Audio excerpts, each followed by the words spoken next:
I thought I knew the man I loved, right down to his tragic inability to have children. Then a baby registry link for his pregnant girlfriend landed in my inbox, and I realized every tender moment was a lie. The scent of sawdust and fresh paint still clung to the air in our little two-bedroom house. It was the smell of our future. Mark was sanding down the baseboards in what we called the project room. His t-shirt dusted white, a smudge of it on his cheek that I found ridiculously endearing. We'd been together for 3 years, living together for 2, and every day felt like we were building something solid, something real. He was my rock, my partner in every sense of the word. He was the man I was going to marry, the man I was going to grow old with, and he was the man who couldn't have children. I remember the conversation like it was etched onto the back of my eyelids.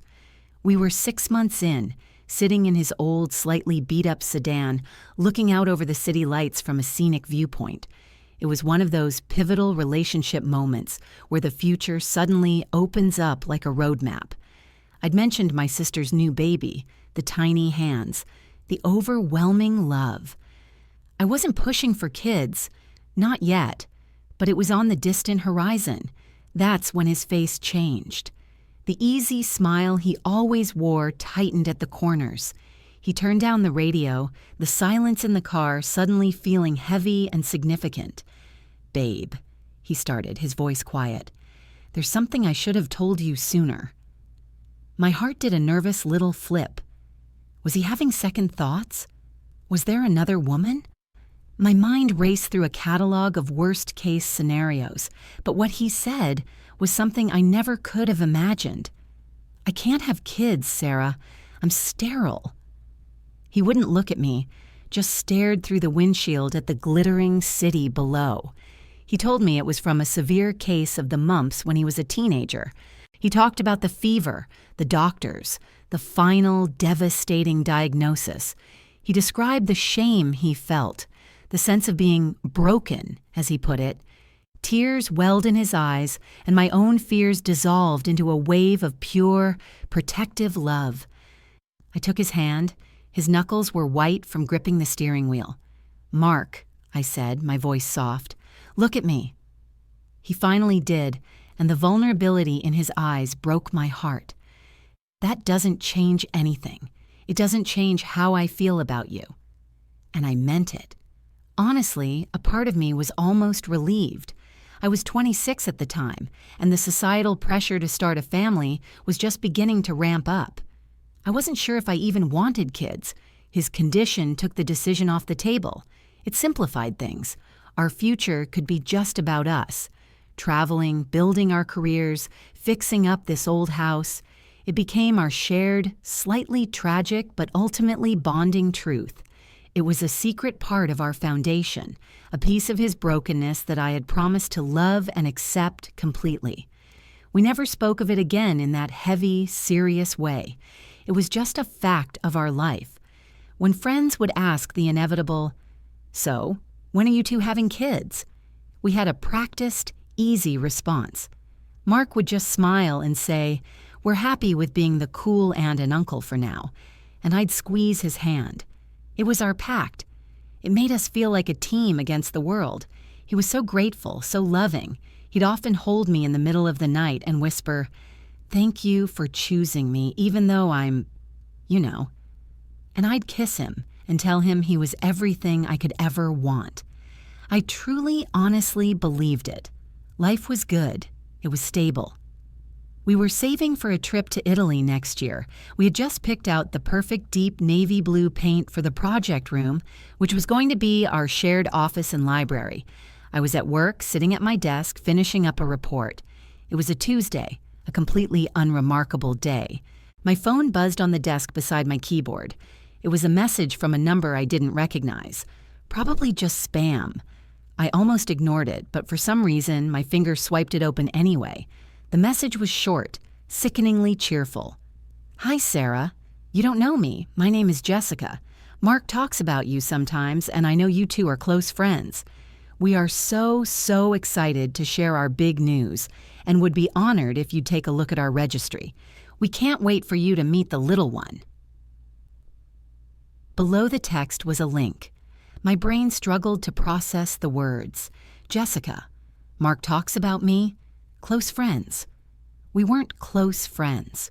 We were building a life together. He was in our house sanding our baseboards at this very moment. It had to be a mistake. A wrong number. Maybe another Mark?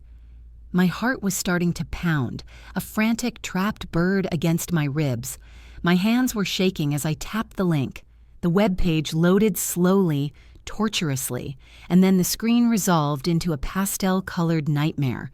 A picture of Mark, beaming, his arm wrapped tightly around a blonde, very pregnant woman.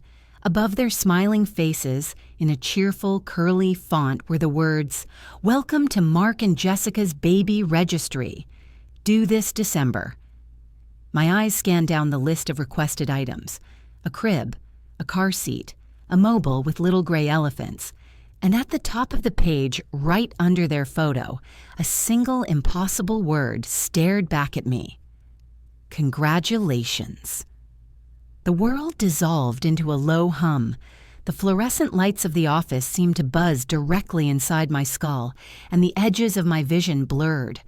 I could hear my coworker, Brenda, on the phone a few cubicles down, laughing about her weekend plans, and the sound felt like it was coming from another planet.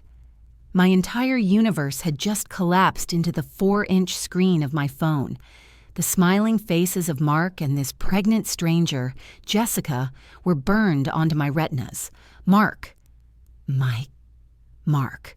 The man who was supposedly at our home, working on our future, was smiling in a photo with a woman whose belly was round with his child. The child he swore he could never have. My finger moved on its own, a numb extension of my will. I tapped on the registry details, scrolling past the bottle warmers and diaper pails. There it was again. Mark and Jessica's bundle of joy. The due date was December 14th, less than 3 months away. The math spun in my head, a dizzying, sickening calculation. She was at least 6 months pregnant. This wasn't a recent mistake. This was a life. An entire secret life he had been living alongside ours. The story of his sterility, the tender conversations, the way he'd look at me with such gratitude for loving him despite his flaw. Was it all a lie? It had to be. The alternative, that this was some immaculate conception or a giant cruel prank, was too insane to contemplate. My trembling thumb found the search bar on Facebook. Jessica. I didn't have a last name, but I had a city. The first few profiles were wrong, but then her face appeared. The same blonde hair, the same bright smile from the registry photo. Her profile was public. It was a digital scrapbook of my own personal hell. There they were, posing by a Christmas tree last year, the same week he told me he had to go on a last-minute work retreat in the mountains. There they were on a beach vacation in April, a trip he claimed was a grueling sales conference in Phoenix. He was wearing the same swim trunks I'd bought him for his birthday. Post after post, a timeline of his betrayal. Comments from friends and family dotted the landscape of my destruction. "You two are the cutest couple. Can't wait to meet the little guy, Mark.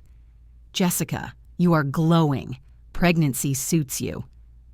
The shame was a physical thing, a hot flush that started in my chest and crept up my neck. I wasn't just a girlfriend, I was a secret. Or maybe she was the secret. No, looking at this, at the casual, public nature of their life together, I knew with a bone-deep certainty who the real secret was. I was the placeholder, the convenient live-in partner who took care of the house while he played family man somewhere else. The lie about being sterile. It wasn't a confession of vulnerability. It was a tool. It was the perfect excuse to never fully commit, to never have the "what about kids" conversation, because he was already having it with someone else. He had used my love, my compassion, my acceptance against me in the most twisted way imaginable. I packed up my things in a daze. I muttered something to my boss about a migraine and walked out into the bright afternoon sun, which felt like a personal insult. The 10-minute drive home was the longest of my life. Every landmark was a ghost. The coffee shop where we had our first date, The park where he first told me he loved me. The hardware store where we'd spent all Saturday morning picking out paint colors. Our life wasn't real. It was a meticulously crafted stage, and I was the only actor who didn't know the play was a farce. By the time I pulled into our driveway, the shock had burned away, leaving behind something cold and hard and sharp. The tears wouldn't come. There was only a quiet, glacial rage. I walked through the front door. The house smelled of sawdust and lemon cleaner. I could hear the buzz of the electric sander coming from the project room, our room. I walked down the hallway, my footsteps silent on the runner. I stood in the doorway and watched him for a moment. He was on his knees, focused on his work, the late afternoon sun casting a halo of dust around his head. He looked exactly the same strong shoulders, the same focused expression he got when he was working on something. He looked like the man I loved. He looked like a complete stranger. He must have sensed me there because he shut off the sander, the sudden silence deafening. He turned, and a slow, easy smile spread across his face when he saw me. That familiar, loving smile that now felt like a punch to the gut. "Hey, babe," he said, his voice warm. "You're home early. How was your day?" He started to get up, ready to walk over and kiss me, just like he did every single day. I didn't move. I just raised my phone, the screen still illuminated, and held it out for him to see. The happy couple, Mark and Jessica, beamed back at him from his other life. My voice was eerily calm, a stranger's voice coming from my own throat. "I think you got some mail today, Mark.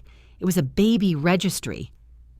The color drained from Mark's face so fast it was like watching a film in reverse.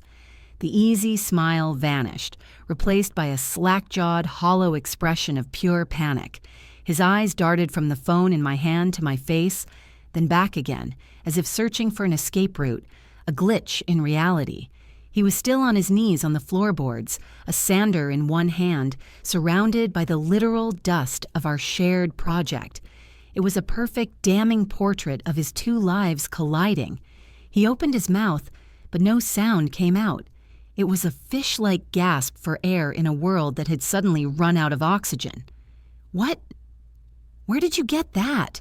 he finally stammered, his voice a choked whisper. The question was so pathetic, so utterly beside the point, that a laugh bubbled up inside me. It was a harsh, ugly sound that I barely recognized as my own. "Where did I get it?" I repeated, my voice still holding that terrifyingly steady calm. "Jessica sent it to me. She seems to think we're close friends. Apparently you talk about me sometimes. What do you tell her, Mark? That I'm your roommate? Your emotionally needy cousin who you're letting crash for a while?" He scrambled to his feet, kicking over a can of wood stain in his haste. A dark, ugly puddle began to seep into the freshly sanded floorboards we'd spent weeks working on. "Sarah, please, let me explain." "Explain?" I took a step into the room, and he flinched back as if I'd physically struck him. "Explain what? Explain how you managed to cure your tragic, lifelong sterility? That must have been a medical miracle. Or maybe you just lied. Lied to me for 3 years. Lied to me while I held you and told you it didn't matter. Lied to me this morning, when you kissed me goodbye." Each word was a sharp, precise jab, and I saw them landing in the way his shoulders hunched, his gaze falling to the floor. It's not what you think," he pleaded, running a hand through his dusty hair. "Oh, I'm pretty sure it's exactly what I think," I countered, my voice rising with every syllable of his betrayal. "I think you have a whole other life. A pregnant girlfriend you take on beach vacations while you're supposedly at sales conferences. A whole family of friends who know you as Jessica's loving partner, the excited father-to-be. So what am I, Mark? What was all of this?" I gestured around the room at the paint cans, the half-finished walls, the life I thought we were building. Was this just a convenient place to stay? A side project? Was I just your landlord with benefits? Tears were streaming down his face now, big theatrical tears that did absolutely nothing to move me. They looked as fake as his smile had felt moments before. "No, Sarah, I love you. I swear I love you. It got complicated." Complicated? The word was so inadequate it was insulting. Complicated is when you can't decide what color to paint a room, Mark. Complicated is not having a secret pregnant girlfriend for over a year. That's not complicated. That's a sociopathic level of deception. I couldn't be in that room anymore. I couldn't look at the walls we had planned together, the floor we had sanded together. I turned and walked back into the living room, my phone still clutched in my hand. He followed me, a desperate shadow. "Sarah, please, just listen. Jessica, she and I have history. We dated before you. We broke up, but we reconnected. It was a mistake." I spun around to face him. A mistake? Her Facebook profile has pictures of you two from last Christmas. That's nearly a year ago. A 6-month pregnant belly is not the result of a mistake, Mark. It's the result of months and months of sleeping with another woman while you came home and slept in my bed. He finally broke. He sank onto the edge of our sofa, the one we had spent weeks picking out, and buried his head in his hands. His shoulders shook with sobs. "I didn't know how to tell you," he mumbled into his palms. "I was going to. I swear I was going to. I didn't want to lose you." The manipulation was so blatant, so textbook, it was almost laughable. He didn't want to lose his comfortable setup. He didn't want to lose the woman who paid half the mortgage and made sure the fridge was stocked. He had never been afraid of losing me. If he had, he never would have done this. The cold rage was back, solidifying inside me, giving me a strange sense of clarity. I knew what I had to do. There was no discussion, no path to forgiveness. This was a demolition. I walked over to the bookshelf where we kept a small decorative box filled with important documents. I pulled out the deed to the house. It was in both of our names. I looked at him, his face still buried in his hands. He was waiting for me to scream, to cry, to break down. He was waiting for the emotional outburst that would allow him to play the role of the remorseful man who just made a terrible mistake. He wasn't going to get it. "Get out," I said. My voice was low and flat. He looked up, his eyes red and swollen. "What?" "Pack a bag, get your things, and get out of my house." "Sarah, this is my house too," he said, a hint of his old arrogance peeking through the pathetic display. "My name is on the deed."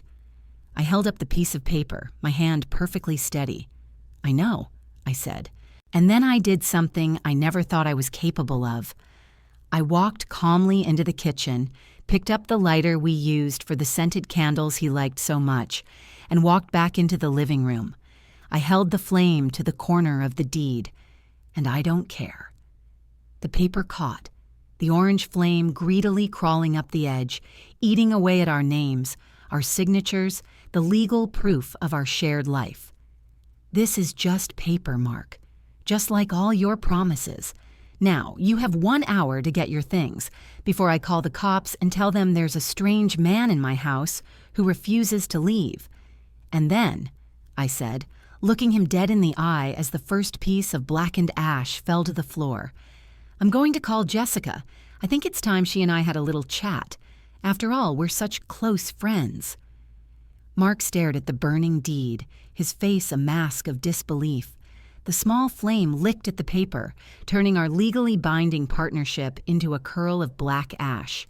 It was a purely symbolic act. Destroying the copy wouldn't nullify the official record, but the message was brutally clear. I was torching the very foundation of the life he thought he had so securely built. The shock finally jolted him out of his pathetic, weeping state. He lunged forward and slapped the burning paper out of my hand, stamping on it frantically on the hardwood floor. "Are you crazy?" he yelled, his voice cracking with a mixture of fear and anger. "What is wrong with you?" "What's wrong with me?" I asked, the volume of my voice finally rising to match the inferno in my chest. "You build a fantasy life with me based on a foundation of lies. You have a secret pregnant girlfriend, and you have the audacity to ask what's wrong with me, for burning a piece of paper. You're lucky it's not the whole house, Mark." He He backed away, holding his hands up in a placating gesture. The mention of Jessica's name and my threat to call her had hit its mark. The fear in his eyes was real now.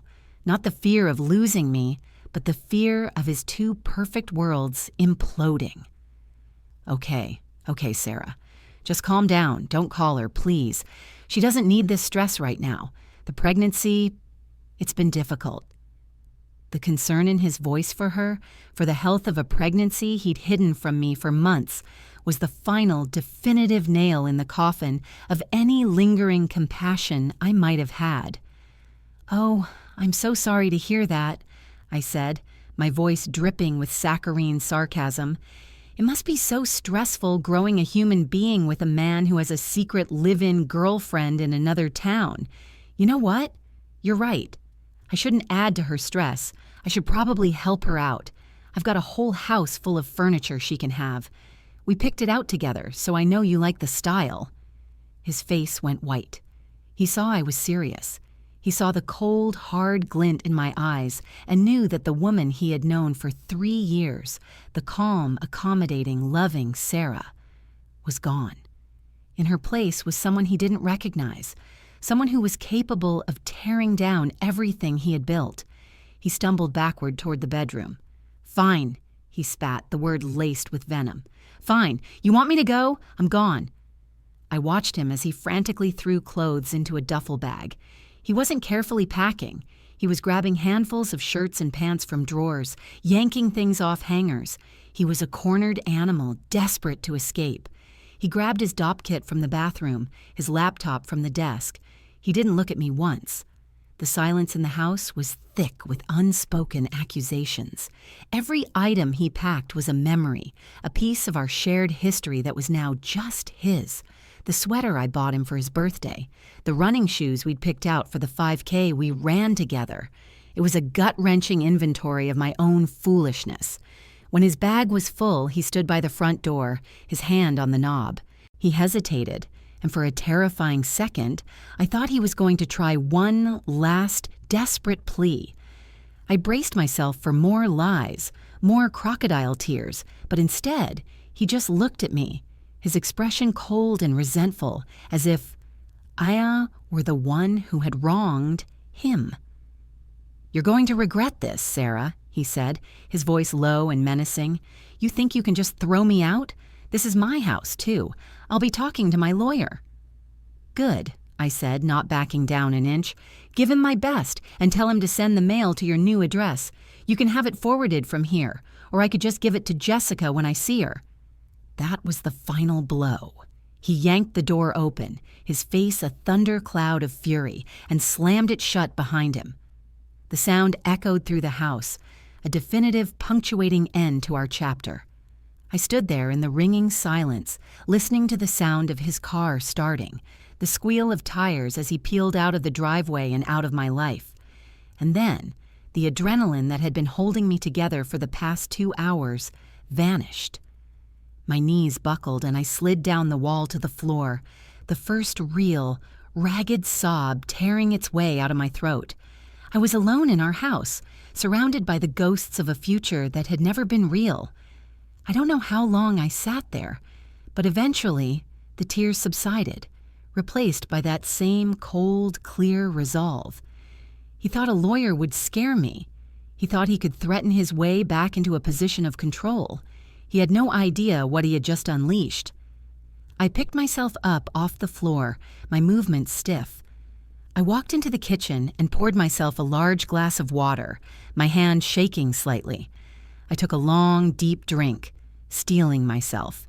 Then I picked up my phone, my thumb hovering over the number Jessica had so helpfully provided. I wasn't going to call her. A phone call was too easy to dismiss, too easy for Mark to twist and explain away. No, this required something more. I went back to the baby registry. I scrolled through the list of items, the changing table, the bottle sterilizer, the ridiculously expensive stroller, and at the bottom of the page there was an address, a shipping address for the gifts. It was in a town about 45 minutes away, a suburb I'd only ever driven through on the highway. My mind started working, formulating a plan, a crazy, audacious, and possibly terrible plan. but it was the only thing that felt right. He wanted a war. He was going to get one. I grabbed my car keys, a fierce, almost giddy sense of purpose surging through me. I wasn't just going to burn down his life with me. I was going to deliver the ashes to his front door. The 45-minute drive was a blur of highway lights and a roaring in my ears that drowned out the radio. I was operating on pure, unadulterated instinct. My destination was plugged into the GPS, a glowing red pin on a map marking the epicenter of Mark's secret life. As I pulled into the quiet, tree-lined suburban neighborhood, my heart hammered against my ribs. The houses were all pristine, with manicured lawns and minivans in the driveways. It was the picture of domestic bliss, and it made me sick to my stomach. I found the address easily. It was a charming blue colonial, a cheerful yellow wreath on the front door. Through the large picture window, I could see the soft glow of a television. Someone was home. I parked across the street, my engine off, and just watched for a few minutes, my plan solidifying. I wasn't going to scream or cause a scene on her doorstep. That would make me the crazy ex-girlfriend. Mark would twist the narrative, paint me as unhinged, and she, in her vulnerable, pregnant state, would cling to him. No, my revenge had to be colder, more calculated. It had to be undeniable. I took out my phone and scrolled through my camera roll, a digital archive of my 3-year lie. I selected a dozen photos, us on vacation in Mexico, his arm around me, us grinning on the day we got the keys to our house, a candid shot of him asleep in our bed, the morning light on his face. I attached them to a new email. For the subject line, I typed, "The man sleeping in your bed." Then I looked at the baby registry again. There was a section for group gifting on the big-ticket items. The stroller, a high-end model, was only a quarter of the way funded. With a few taps, I entered my credit card information. I wasn't just going to contribute, I was going to buy the whole damn thing.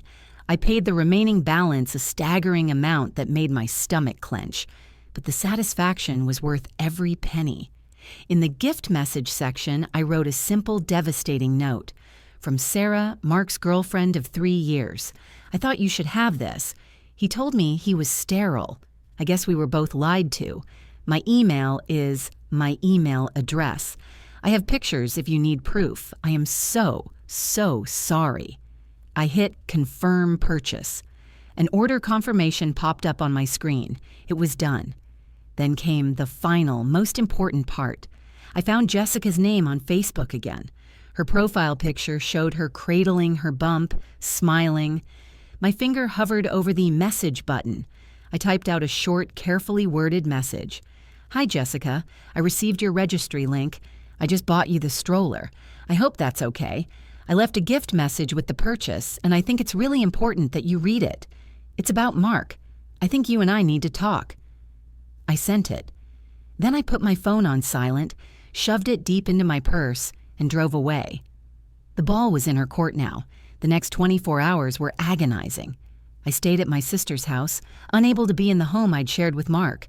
I told her everything, and she was a rock of furious, protective support. I ignored the barrage of texts and calls from Mark. They started as angry threats and devolved into pathetic, desperate voicemails begging me to talk to him. I deleted them without listening. I was waiting for a different message. It came late the next afternoon, an email from an address I didn't recognize. The subject line was just one word, stroller. It was from Jessica. She wrote that the confirmation email for the stroller had arrived with my gift message attached. She said Mark had come home late last night in a rage, saying I had gone crazy and was making things up to ruin him. But my message, she wrote, had a ring of truth that his frantic denials didn't. She asked if I would be willing to send her the proof I mentioned. My hands shook as I replied, attaching the photos I had prepared. I added a screenshot of the text she'd sent me. I hit send. The reply came almost instantly. "Oh my God, that's his favorite sweater. He told me he lost it." It was such a small, mundane detail, but it was everything. It was the concrete proof that shattered the illusion. A few minutes later, another email arrived. "He's not here right now. Can you talk?" She sent me her phone number. Our phone call was one of the strangest and most heartbreaking conversations of my life. There were tears on both ends. She filled in the gaps. They had dated for years before me. He'd left her for what he claimed were commitment issues. They reconnected about a year and a half ago, and he'd sworn he had changed. He told her he was living with a male roommate to save money for a house for them. The sterility lie was the most sickening part. He'd fed her a story about how he'd had a reversal surgery that had miraculously worked, making their baby a one-in-a-million miracle. He had played us both like violins, composing a symphony of deceit. By the end of the call, we were no longer adversaries. We were allies, two women who had been victimized by the same man. The aftermath was messy, but it was a cleansing fire. Jessica kicked him out that night. True to his word, Mark lawyered up, trying to force a sale of the house. But my lawyer was better. We presented the evidence of his fraud, the signed mortgage application where he listed my home as his sole residence, while simultaneously co-signing a lease on Jessica's apartment. Faced with potential legal charges for bank fraud, he backed down. He walked away with nothing but the contents of his duffel bag. A few months later, Jessica sent me a picture of her beautiful baby boy asleep in the stroller I had bought. Her message said, "We're doing okay, thank you." I realized then that my act of revenge had also been an act of solidarity. I sold the house. I couldn't stand the ghosts. I used my half of the money to put a down payment on a small condo in a new part of the city and booked a solo trip to Italy, the trip Mark and I were supposed to take together. As I sat in a piazza in Florence, sipping a glass of wine under the Tuscan sun, I felt a sense of peace I hadn't thought possible. I had been lied to and betrayed in the worst way imaginable, but I hadn't broken. I had torched his whole world, yes, but in the ashes, I found my own strength. I had taken back my story, and the future, for the first time in a long time, was truly and completely my own.